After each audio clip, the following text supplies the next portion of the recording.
Ibongo zamafungusi kaBhovungana wakwaNgcobo.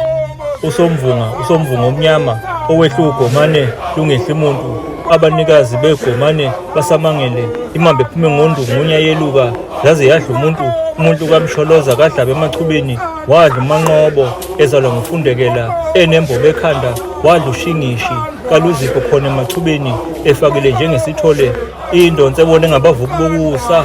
Indonse ephuma emakhwezi enyenya kwanyinya uNonkuba obezalwa nguKhothi. Intanda neyedliwe ngemkhonto, ezinye intandane zondliwa ngamasi nenyama.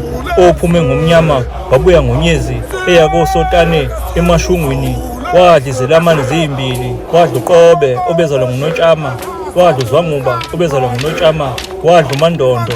Wadla uBhongoza. Wadla uNdlomi. Washiya uNcombo esesiswini kunina.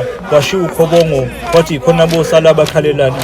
Inkomo evele ngobuse kwaLugaka. Ukukhaba kwale nkomo ingahlulile kuMangongoma eze yakhaba nami ngiyibambe ngomqala. Isongo lengalo likaBhovungana elifakwe nguMadlala laxeka lafakwa nguVovo lalingana.